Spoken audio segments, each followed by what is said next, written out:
ಇಲ್ಲಿ ಕೃಷ್ಣ ಅವರನ್ನು ನಾವು ಸಂಪರ್ಕಿಸಿದಾಗ ಕೆಲಸ ಕೊಡಿಸ್ತೀನಿ ಅನ್ನುವಂಥ ಭರವಸೆಯನ್ನು ಕೊಡ್ತಾರೆ. ನಮ್ದಿಲ್ಲೂ ಪ್ರಶ್ನೆ ಇರೋದು, ಒಬ್ಬ ವ್ಯಕ್ತಿ ಯಾರೋ ಒಬ್ಬ ಇನ್ನೊಬ್ಬ ವ್ಯಕ್ತಿಗೆ ಕೆಲಸ ಕೊಡಿಸ್ತಾನೆ ಅಂತಂದರೆ ಅದೇನು ಸಮಸ್ಯೆ ಅಲ್ಲ. ಬಟ್ ದುಡ್ಡು ತಗೊಂಡು ಮೋಸ ಮಾಡ್ತಾನೆ ಅಂತಂದರೆ ಸಮಸ್ಯೆ. ಸಮಾಜ ಸೇವೆಯ ರೂಪದಲ್ಲಿ ಯಾರೋ ಉದ್ಯೋಗ ಕೊಡಿಸ್ತಾರೆ ಅಂತಂದ್ರೆ ಅದರಲ್ಲಿ ಯಾವುದೋ ತಕರಾರಿಲ್ಲ, ಆಕ್ಷೇಪ ಎತ್ತೋದಕ್ಕಿಲ್ಲ. ಬಟ್ ಈ ವ್ಯವಸ್ಥೆ ಇರೋದು ದುಡ್ಡು ತಗೊಂಡು ಮೋಸ ಮಾಡುವಂಥ ಜಾಲ.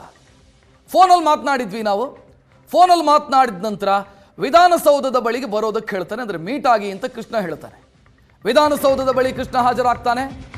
ಸಮೀಪದಲ್ಲೇ ಇರುವಂಥ ಹೋಟೆಲ್ನಲ್ಲಿ ಮಾತುಕತೆಯೂ ಕೂಡ ನಡೆಯುತ್ತೆ, ವ್ಯವಹಾರದ ಮಾತುಕತೆ.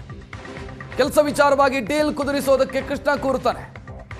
ಏಜೆನ್ಸಿಗಳ ಹೆಸರಲ್ಲಿ ನೇಮಕಾತಿ ಮಾಡಿಕೊಳ್ಳುವಂಥ ಮಾತಾಗುತ್ತೆ. ಯಾವ ಆಫೀಸ್ನಲ್ಲಿ ಬೇಕೋ ಅಲ್ಲಿ ಕೆಲಸ ಕೊಡಿಸ್ತೀನಿ ಅಂತ ಭರವಸೆ ಕೊಡ್ತಾನೆ. ಹೇಳಿದ ಕಡೆ ಕೆಲಸ ಕೊಡಿಸ್ತೀನಿ ಅಂತ ಈ ಕೃಷ್ಣ ಹೇಳೋದು. ಕೆಲಸ ಕೇಳಿ ಬರೋ ಅಭ್ಯರ್ಥಿಗಳ ಜೊತೆಗೆ ವಿಧಾನಸೌಧದ ಸಮೀಪದಲ್ಲೇ ಡೀಲ್ ಆಗುತ್ತೆ ಹೋಟೆಲ್ ಒಂದರಲ್ಲಿ. ಎಲ್ಲಿ ಬೇಕಾದರೂ ಕೆಲಸ ಕೊಡಿಸ್ತೀನಿ. ಕೇಂದ್ರ ಸರ್ಕಾರದ ಬೇಕಾ, ರಾಜ್ಯ ಸರ್ಕಾರದ ಬೇಕಾ, ವಿಧಾನಸೌಧದ ಒಳಗೆ ಬೇಕಾ, ಯಶವಂತಪುರದ ಕಸ್ಟಮ್ ಆಫೀಸಲ್ಲಿ ಬೇಕಾ, ಅಥವಾ ಮೀಟರ್ ರೀಡಿಂಗ್ ಕೆಲಸ ಬೇಕಾ, ಯಾವ ಕೆಲಸ ಬೇಕೋ ಅದನ್ನು ಕೊಡಿಸ್ತೀನಿ. ಒಂದು ಸ್ವಲ್ಪ ಖರ್ಚಾಗತ್ತೆ, ನನಗೇನು ಬೇಡ ರೀ, ನನಗೆ ದೇವ್ರು ಕೊಟ್ಟಿದ್ದಾನೆ, ನನಗೆ ದುಡ್ಡು ಬೇಡ, ನಾನು ನಿಮಗೆ ಹೆಲ್ಪ್ ಮಾಡ್ತೀನಿ. ಬಟ್ ನಾನು ಯಾರಿಗೆ ತಲುಪಿಸಬೇಕೋ ಅವರಿಗೆ ತಲುಪಿಸಬೇಕಾಗತ್ತೆ ಅಂತ. ನೋಡ್ತಾ ಇದ್ದೀರಿ, ಇವರೇ ಕೃಷ್ಣ. ಇದೇ ಕೃಷ್ಣನನ್ನು ನಾವು ಸಂಪರ್ಕ ಮಾಡಿರೋದು. ಇದ್ರ ಬಗ್ಗೆ ನಮ್ಗೆ ಮಾಹಿತಿ ಸಿಕ್ಕಿತ್ತು, ಈ ರೀತಿ ಡೀಲಿಂಗ್ಗಳಾಗ್ತಿದೆ ಅಂತ.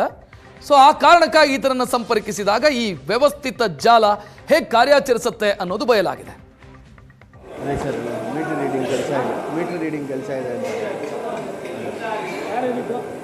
ಸರ್. ಅದೇ ವಿಧಾನಸೌಧದಲ್ಲಿ ಇವರು ಹೇಳೋದು, ಮೇಡಮ್ ಕೃಷ್ಣ ಅವರು ಕೊಡ್ತಾರೆ, ಹೋಗಿ ಅವ್ರಿಗೆ ಕೇಳ್ಕೊಳ್ಳಿ, ರಿಕ್ವೆಸ್ಟ್ ಮಾಡಿ. ಮೇಡಮ್ ಗೊತ್ತಿಲ್ಲ, ನಮಗೆ ಇವರು ರಿಲೇಟಿವ್ ಇದ್ದರು, ಅವ್ರ ಕಡೆಯಿಂದ ಇದು ಹೇಳಿದ್ರು, ಅದಕ್ಕೆ ನಿಮ್ಮ ಮುಖಾಂತರ ಬಂದರು.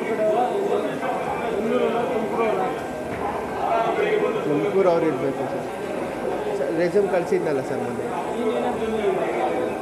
ಇವಾಗ ಏನು ತಂದಿಲ್ಲ ಸರ್. ಅದೇ ನೋಡ್ಕೊಂಡು ಮಾತಾಡ್ಸ್ಕೊಂಡು ಏನೇನು ಇರಬೇಕು ಅಂತ ಇದು ಮಾಡ್ಕೊಂಡು ಹೋಗೋಣ ಅಂತ ಬಂದು ಸೆಕೆಂಡ್ PUC. ಇದು ಮಾಮೂಲಿ ರ್ಯಾಪಿಡೋ ಅದು ಇದು ಮಾಡ್ತೀವಿ, ಈವೆಂಟ್ಗಳು ಮಾಡ್ತಿದ್ವಿ, ಬಲೂನ್ ಡೆಕೋರೇಷನ್ ಅದು ಇದು. ಸರ್ ತಿಂಗಳಿಗೆ 20,000 ಬರ್ತಿದ್ರು ಮಾಡ್ಕೊಂಡು. ಇವಾಗ ಅದೂ ಸ್ವಲ್ಪ ಎಲ್ಲ ಡೌನ್ ಆಗಿಬಿಟ್ಟಿದೆ, ಯಾವುದೂ ಸರಿಯಾಗಿ ಇದಾಗ್ತಿಲ್ಲ. ಉತ್ತರಹಳ್ಳಿ ಸರ್.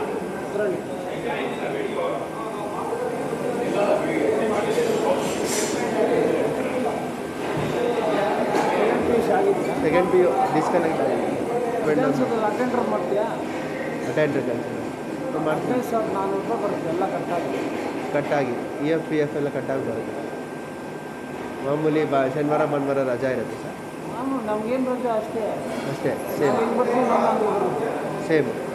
ನಾವು ಎಂಪ್ಲಾಯ್ಸ್ ನಾವು ಹೆಂಗೆ ಬರ್ತೀವಿ, ನೀವು ಅಷ್ಟೇ ಬರ್ತೀಯ. ಬೆಳಗ್ಗೆ 6 ಗಂಟೆಗೆ ಬರ್ತೀಯ, 5:30 ಹೋಗ್ತಾ ಇರ್ತೀವಿ. 6 ಗಂಟೆಗೆ ಬರ್ತೀವಿ. ಬೆಳಗ್ಗೆ 10 ಗಂಟೆಗೆ ಬರ್ತೀಯ. ಹಾಂ ಸರ್. ನಾವು 5:30 ಹೋಗ್ತಾ ಇರ್ತೀವಿ. ಸೆಕೆಂಡ್ ಸ್ಯಾಟರ್ಡೆ, ಫೋರ್ತ್ ಸ್ಯಾಟರ್ಡೆ ರಜಾ, ಗೌರ್ಮೆಂಟ್ ರಜಾ. ಸರಿ ಸರ್, ಹಂಗಿದ್ರು ಸ್ವಲ್ಪ ಸಂಬಳ ಆಮೇಲೆ ಹೋಗ್ತಾ ಜಾಸ್ತಿ ಆಗುತ್ತೆ. ಆಟೋಮೆಟಿಕ್ ಆಗುತ್ತೆ. 2-3 ತಿಂಗಳು ಹಾಂ ಸರ್. ಕೆಲಸ ಏನು ಗೊತ್ತಾ, ವಿಧಾನಸೌಧ ನೋಡಿದ್ಯಲ್ಲ ನೋಡಿ ಹೊರಗಡೆ ರೂಮ್ಸ್ ಇರುತ್ತಲ್ಲ. ಹಾಂ ಸರ್. ಈಗ ರೂಮ್ಸ್ ಇದೆಯಲ್ಲ, ಹಾಂ ಸರ್. ಈ ಥರ ಯಾವುದೋ ಒಂದು ರೂಮ್ಗೆ ನಿಮ್ಗೆ ಹಾಕ್ತಾರೆ ಡ್ಯೂಟಿ. ಈ ರೂಮೆಲ್ಲ ಕ್ಲೀನ್ ಮಾಡ್ಕೊಂಡು ಕ್ಲೀನ್ ಎಲ್ಲ ಕ್ಲೀನ್ ಮಾಡ್ಕೊಂಡು ಕಸ ಎಲ್ಲ ಗುಡಿಸ್ಕೊಂಡು, ಆಯಿತಾ, ಎಲ್ಲ ಕ್ಲೀನ್ ಮಾಡ್ಕೊಂಡು ಕೈ ಕಾಲು ತೊಳ್ಕೊಂಡು ಇವ್ರಿಗೆ ಆಫೀಸರ್ಸು ಎಲ್ಲ ಇರ್ತಾರೆ, 4 ಜನ. ಅವ್ರಿಗೆ ಟೀ ಕಾಫಿ ತಂದು ಕೊಡೋದು, ಬಾತ್ರೂಮ್ ತೊಳೆಯೋದೇನಿಲ್ಲ, ಎಲ್ಲ ಬೇರೆ ಹೌಸ್ ಕೀಪಿಂಗ್ ಬರ್ತಾರೆ. ಈಗ ಅವ್ರು ಬರೋಕ್ಕೆ ಮೊದಲು ಕಸ ಕೊಡಿಸ್ಕೊಂಡು ರೂಮೆಲ್ಲ ನೀಟಾಗಿ ಇಟ್ಕೊಳ್ಳೋದು, ಟೇಬಲ್ ಎಲ್ಲ ಓಡಿಸ್ಕೊಳ್ಳೋದು, ಅದು ನಿನ್ನ ಕೆಲಸ. ಆ ಥರ ಇದೆ. ಟೀ ಕಾಫಿ ತಂದು ಕೊಡೋದು, ಫೈಲ್ ಅದು ಇದು ಇದ್ದರೆ ತೊಗೊಳೋದು, ಪಕ್ಕದ ಆಫೀಸಲ್ಲಿ ಕೊಡೋದು, ಆ ಆಫೀಸಲ್ಲಿ ಇಟ್ಕೊಂಡು ಎಲ್ಲರ ಕೆಲಸ ನೀವು ಮಾಡೋಂಗಿಲ್ಲ. ಈ ರೂಮಿಗೆ ಸಂಬಂಧಪಟ್ಟಿದ್ದು ಮಾತ್ರ ಮಾಡೋದು.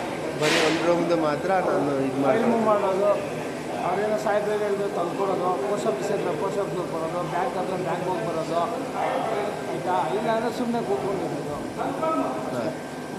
ಫೈಲ್ ಅದು ಪುಟಪ್ ಮಾಡ್ತಾ ಇರ್ತಾರೆ ಕಂಪ್ಯೂಟರ್ಲೆಲ್ಲ ಇದು ಮಾಡಿ ಜೆರಾಕ್ಸ್ ಮಾಡ್ಕೊಡೋದು, ರೆಡಿ ಮಾಡ್ಕೊಳ್ಳೋದು ತಿನ್ನೋದು. ಅದೇ ಸರ್ ಮೀಟರ್ ರೀಡಿಂಗ್ ಕೆಲಸ. ಕೃಷ್ಣ ಮಾತನಾಡಿದ್ದನ್ನು ಗಮನಿಸಿದ್ರಿ. ಎಲ್ಲಿ ಬೇಕಾದರೂ ಕೆಲಸ ಕೊಡಿಸ್ತೀನಿ, ಒಂದು ಸ್ವಲ್ಪ ಖರ್ಚಾಗತ್ತೆ ಅನ್ನೋದಷ್ಟೇ ಆತ ಹೇಳ್ತಾ ಇರೋದು. ಎಲ್ಲಿ ಬೇಕಾದರೂ ಕೆಲಸ ಸಿಗುತ್ತೆ. ವಿಧಾನಸೌಧದ ರೂಮ್ ಕ್ಲೀನ್ ಮಾಡೋ ಕೆಲಸ ಸಿಗುತ್ತೆ, ಆಫೀಸರ್ಸಿಗೆ ಟೀ ಕಾಫಿ ತಂದು ಕೊಡಬೇಕು, 3 ತಿಂಗಳ ನಂತರ ಸ್ಯಾಲರಿ ಜಾಸ್ತಿ ಆಗುತ್ತೆ, ನಿನ್ನ ಅದೃಷ್ಟ ಇದ್ದರೆ ಪರ್ಮನೆಂಟ್ ಆದರೂ ಆಗಬಹುದು. ಈ ರೀತಿಯ ಮಾತುಕತೆಗಳು ನಡೆಯುತ್ತೆ. ಕುಳಿತಲ್ಲೇ ಇಡೀ ವಿಧಾನಸೌಧವನ್ನು ತೋರಿಸ್ತಾನೆ ಈ ಕೃಷ್ಣ ಡಿ ಗ್ರೂಪ್ ನೌಕರ, ಡಿ ದರ್ಜೆಯ ನೌಕರ. ವಿಧಾನಸೌಧ ಸಣ್ಣ ಪುಟ್ಟ ಕೆಲಸ ಮಾಡಿದ್ರೆ ಆಯಿತು, ಸಂಬಳ ಬರುತ್ತೆ ಅಂತ ಆತ ಹೇಳಿದ್ದನ್ನು ಗಮನಿಸಿದ್ರಿ. ಇನ್ನು ವಿಧಾನಸೌಧ ಬೇಡ, ಬೇರೆ ಕಡೆ ಕೆಲಸ ಕೊಡಿಸಿ ಅಂತ ನಾವು ಕೇಳಿದಾಗ ಆತ ಇನ್ನೊಂದು ಆಯಾಮವನ್ನು ಕೂಡ ಹೇಳ್ತಾನೆ. ವಿಧಾನಸೌಧದಲ್ಲಾದರೆ ನಾನು ಹೇಳ್ದಂಗೆ ಕೆಲಸ ಸಿಗುತ್ತೆ, ಇನ್ನು ಮೀಟರ್ ರೀಡಿಂಗ್ ಕೆಲಸ ಅಂತ ಬಂದರೆ ಅದಕ್ಕೆ ಒಂದು ಸ್ವಲ್ಪ ಬೇರೆ ರೀತಿಯಲ್ಲಿ ಖರ್ಚಾಗತ್ತೆ, ಏಜೆನ್ಸಿ ಇನ್ನೊಂದು ಮತ್ತೊಂದು ಇದನ್ನೆಲ್ಲ ಮ್ಯಾನೇಜ್ ಮಾಡಬೇಕಾಗತ್ತೆ ಅಂತ ಹೇಳ್ತಾನೆ ಆತ. ಮೀಟರ್ ರೀಡಿಂಗ್ ಇದಾಗಲ್ಲ ಸರ್? ಮೀಟರ್ ರೀಡಿಂಗು ಇನ್ನೂ ಆಗಿಲ್ಲ, ಸ್ವಲ್ಪ ಫೋರ್ಜರಿ ಆಗಿದೆ. ಫೋರ್ಜರಿ ಆಗಿ ಪ್ರಗತಿ ಏಜೆನ್ಸಿ ಅಂತ ಆಯಿತು. ಹಾಂ ಸರ್. ಅವರು ಒಬ್ಬೊಬ್ಬರ ಹತ್ರ 1 ಲಕ್ಷ 2 ಲಕ್ಷ 50,000 80,000 ಈ ಥರ ತಗೊಂಡು ಫೋರ್ಜರಿ ಮಾಡಿದ್ರು. ಅದಕ್ಕೆ ಸರ್ಕಾರದಲ್ಲಿ ಸ್ಟಾರ್ಟ್ ಮಾಡಿದ್ರು. ಜನವರಿ 15ನೇ ತಾರೀಕು ಮೇಲೆ ಕೊಡಿ, ಬೇರೆ ಕಾಂಟ್ರಾಕ್ಟ್ ಕೊಡ್ತಾರೆ ಅವ್ರಿಗೆ. ಅದು ಇದಾಗಲ್ಲ ಸರ್, ಯಾಕಂದರೆ ರೀಡಿಂಗ್ ಅಂದರೆ ಅಲ್ಲಿ ಇಲ್ಲಿ ಓಡಾಡ್ತಿರ್ಬೋದು, ಯಾಕಂದರೆ ಇದು ಮಾಡ್ತಿರ್ಬೋದಲ್ಲ ಅಂತ. ಯಾಕಂದರೆ ಅದು ಸ್ವಲ್ಪ ಓಡಾಡ್ಕೊಂಡು ಮಾಡೋದಿದ್ರೆ ಸ್ವಲ್ಪ ಇದಾಗುತ್ತೆ ಅಂತ. ಬ್ರ್ಯಾಂಡ್ ಅಲ್ವಾ ಅದು ಕರೆಕ್ಟ್. ಇನ್ನಿಷ್ಟ ಅದಿಲ್ಲ ಅಂದರೆ ಇದು ಮಾಡ್ಕೊಳ್ಳೋ ಥರ ಮಾಡಿ ಸ್ವಲ್ಪ ಕೆಲಸ ಆಗಬೇಕಷ್ಟೇ. ಇವಾಗ ಏನು ಇಲ್ದಂಗೆ ಆಗ್ಬಿಟ್ಟಿದ್ದೀನಿ ಸರ್. ಅಪ್ಪ ಅಮ್ಮ ಹೇಳ್ಬೇಕು, ಅಮೌಂಟ್ ಯಾಕೆ ಕೊಡ್ತಾರೆ? ನಾನೇ ಕೊಡ್ತೀನಿ. ಅದೇ ಇವಾಗ ಹೆಂಗೆ ಇದಾಗುತ್ತೋ ಆವಾಗ ತಕ್ಷಣ ಹಂಗೆ ಕೊಡ್ತೀನಿ. ಅದು ಅಪ್ಪ ಅಮ್ಮ ಹೇಳ್ಕೊತಾರೆ. ಅದೇ ಅವ್ರಿಗೆ ಹೇಳ್ಬಿಟ್ಟು ಎಲ್ಲ ಮಾತಾಡ್ಕೊಂಡು ತೊಗೊಂಬರ್ತೀನಿ. ಅದೇನು ಎತ್ತ ಅಂತ ನೀವು ಹೇಳಿದ್ರೆ ನನಗೆ ಇದು ಅಮೌಂಟ್ ಬಗ್ಗೆ ಅವ್ರ ಹತ್ರನೇ ಮಾತಾಡೋದ್ರೆ ಇಲ್ಲ ನಿಮ್ಮ ಹತ್ರ? ಹಾಂ ಸರ್. ಜಾಯಿನ್ ಮಾಡಿಸ್ಕೊಡ್ತಾರೆ. ಹಾಂ ಸರ್. ನಾನು ಹೇಳ್ತೀನಿ, ಕೆಲಸ ಕೊಟ್ಟು 3 ತಿಂಗಳಿಗೆ ತೆಗೆದುಬಿಟ್ರು ಅಂದರೆ ಯಾರನ್ನ ಕೇಳ್ದೆ ಕಾಸು ಅಲ್ವಾ? ಈಗ ನನ್ನ ಖರ್ಚೆ ಇದೆಯಾ, ನಾನೇ ಅವ್ರಿಗೆ ಖರ್ಚು ಸಾಹೇಬ್ರ ಹತ್ರ ಖರ್ಚು ಅವ್ರಿಗೆ ಕೆಲಸ ಕೊಟ್ಟರೆ ಅವ್ರಿಗೆ ಹೇಳ್ತೀವಿ. ಹಾಂ. ನೀನೇ ಕೊಟ್ಬಿಟ್ಟು ಕೆಲಸ ತೆಗೆದ್ಬಿಟ್ರು ಅನ್ಕೋ, ಯಾರನ್ನ ಕೇಳ್ತೀಯ? ಅದೇ ಅದಕ್ಕೆ ಸರ್. ಅದನ್ನು ನಾವು ಹುಷಾರಾಗಿ ಮೇಂಟೈನ್ ಮಾಡ್ತೀವಿ. ಯಾರೂ ಅಷ್ಟೇ ಬೆಂಗಳೂರಲ್ಲಿ ದುಡ್ಡಿಂದ ಕೆಲಸ ಮಾಡೋಲ್ಲ, ಅದು ನಾನು ಮಾಡ್ತೀನಿ. ಯಾವುದೇ ಕಾರಣಕ್ಕೆ ಕಾಸು ತಗೊಳ್ಳೋದು. ಇಂಟ್ರೂ ಮಾಡ್ತೀನಿ, ಸೆಲೆಕ್ಷನ್ ಮಾಡ್ತೀನಿ. ಆರ್ಡ್ರ್ ಕಾಪಿ ಕೊಡೋ ಟೈಮಲ್ಲಿ 10,000 ಕೊಡಬೇಕು. 10,000 ಕೊಡಬೇಕು ಅಷ್ಟೇ. 10,000 ಕೊಟ್ಟಾದ್ಮೇಲೆ ಏನಕ್ಕಿದ್ರೆ ಅವ್ರು ಹೇಳ್ತಾರೆ 1 ಲಕ್ಷ 2 ಲಕ್ಷ ಎಲ್ಲ ತಗೊಬಿಟ್ಟಿದ್ದಾರೆ ಅದರಲ್ಲ ಸರ್. ಆ ಜಾಬ್ಗೆ. ಹಾಂ ಸರ್. ಬಟ್ ಕೆಲಸಕ್ಕೆ ತೆಗಿಯಲ್ಲ, 2 ವರ್ಷಕ್ಕೆ ಒಂದು ಸಲ ರಿನ್ಯೂವಲ್ ಆಗುತ್ತೆ. ಹಾಂ ಸರ್. ನೀಟ್ ರೀಡಿಂಗ್ ಟೆಸ್ಟಿಂಗ್ ಕೊಡ್ತಾರೆ, ಟ್ರೈನಿಂಗ್ ಕೊಡ್ತಾರೆ. 1 ವಾರ ನಿಮಗೆ ಕೊಟ್ಟಾದ್ಮೇಲೆ ದಿವ್ಸಕ್ಕೆ 150 60 ಮನೆಗಳನ್ನ ಏನು ರೀಡ್ ಮಾಡಬೇಕು, ಮಾಡ್ಕೊಂಡು ಹೋಗ್ತಾ ಇರ್ಬೋದು. ಏನು ಯಾರನ್ನ ಹೋಗ್ಬೋದು, ಒಂದು ಏರಿಯಾಗೆ ಹೋಗ್ಬಿಟ್ಟು ಗಾಡಿ ಹೊಸಾಗಿ ಆಗ್ಬಿಟ್ಟು ಅದೇ ಮಾಡ್ಕೊಂಡು ಹೋಗ್ತಿರ್ಬೋದು. ಮಾಡ್ಕೊಂಡ್ಬರ್ಬೋದು ಅಂತ ಆಗೋದಿಲ್ಲ. ಬಟ್ ಅದನ್ನೆಲ್ಲ ಬಂದು ಎಲ್ಲ ಎಂಟ್ರಿ ಮಾಡಿಕೊಂಡು ಅದನ್ನು ನಿಮ್ಮ ಮೇಲಧಿಕಾರಿಗೆ ಕೊಟ್ಬಿಟ್ಟು ಅಷ್ಟೇ. ಇನ್ನೊಂದು ಬಿಲ್ ಮಾಡಿರ್ತೀಯಲ್ಲ ಅದೇ ತೋರಿಸ್ಬಿಡುತ್ತೆ. ನೀನು ಅಲ್ಲಿ ಮಾಡ್ತೀನಿ ಅಂದರೆ ಅಲ್ಲಿ ಮಾಡು. ಹಾಂ ಸರ್. ಬೇಡ ಸರ್ ನಾನು ವಿದೇಶದಲ್ಲಿ ಮಾಡ್ತೀನಿ ಅಂದರೆ ನಿಮ್ಗೆ ಇಷ್ಟ ಹೇಳ್ತೀನಿ ಸರ್. ಇದು ನನಗೆ ಇದಾಯಿತು ಅಂದರೆ ಇದು, ಇಲ್ಲಾಂದರೆ ನಿಮ್ಗೆ ಇದು. ನಾನು ಹೇಳಿದ್ದು ಹಾಂ ಸರ್. ಅಲ್ಲೇ 80,000 ತಗೊಳ್ಳೇಬೇಕು ಇದಕ್ಕ ಸರ್ ಮೀಟರ್ ರೀಡಿಂಗ್ಗೆ? ಕೆಲಸದ್ದು. ಹಾಂ ಸರ್. ಆಯಿತಾ? 10,000 ನೀವು ಫಸ್ಟು ಇದು ಮಾಡಿದ್ರೆ ಇನ್ನು 70,000 ಆಯಿತಾ? ಅವರು 1, 1.5, 2 ಈ ಥರ ಎಲ್ಲ ತಗೊಂಡು ನೀವು ಇದೊಂದು ನನ್ನ ಕಡೆಯಿಂದ ಹೋದ್ರೆ ನೀವು ಇಷ್ಟು ಕಡಿಮೆ.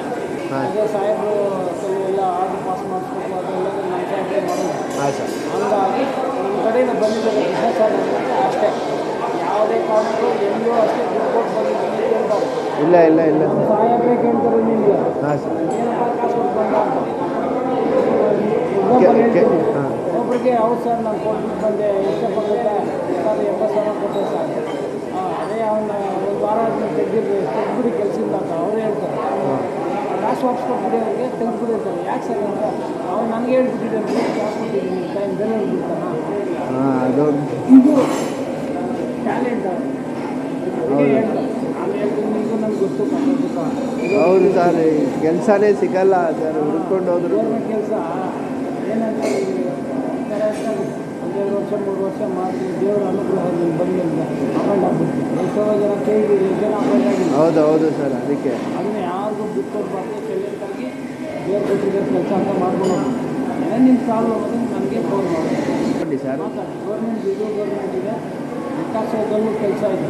ಹಾಂ ಸರ್. ನಾನು ಅದರಿಂದ ಯಾವಾಗಲೂ ಹೇಳ್ತಾನೆ ಹಾಂ ಸರ್. ಆ ಕೆಲಸ ಅದು ಇದೆ. ನಿಮ್ಮ ಅಪ್ಪಗೆ ಹೇಳೋ ಇವಾಗ ನೀವು ಬೆಳಗ್ಗೆ 10,000 ಕೊಟ್ಟು ಸಾಯಂಕಾಲ ಆಟೋಕ್ಕೆ ಕೊಡ್ತಾರೆ ನಿಮಗೆ. ಹಾಂ. ನಿಮ್ಮ ಹೆಸರು ಎಲ್ಲ ಹಾಕಿ ಸೈನ್ ಹಾಕಿ ಎಲ್ಲಿ ಪ್ಲೇಸು ಯಾವ ಏರಿಯಾ ಹಾಕಿ ಕೊಡ್ತಾರೆ. ಆಟೋಕ್ಕೆ ತಗೊಳ್ಳೋಕೆ 10,000 ಕೊಡ್ತಾರೆ. ಒಳ್ಳೆಯದು. ಇದು 70,000 ನಾವು ಜಾಯ್ನ್ ಆಗ್ತೀವಿ. ಜಾಯ್ನ್ ಆದಮೇಲೆ ಕೆಲಸ ಸಿಗತ್ತಾ ಅಂತ ಬಂದರೆ ಒಂದಿಷ್ಟು ಲಂಚ ಕೊಡು, ಕೆಲಸನೂ ಸಿಗತ್ತೆ, ಕೆಲಸ ಗ್ಯಾರಂಟಿನೂ ನಾನೇ ಕೊಡ್ತೀನಿ ಅಂತ ಕೃಷ್ಣ ಹೇಳಿದ್ದನ್ನು ಗಮನಿಸಿದ್ರಿ.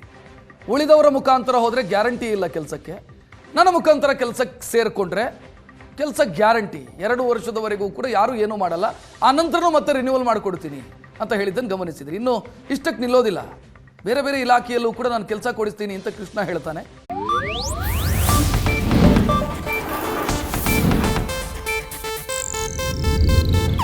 ಇದು ಏಷ್ಯಾನೆಟ್ ನ್ಯೂಸ್ ನೆಟ್ವರ್ಕ್ ಪ್ರಸ್ತುತಿ.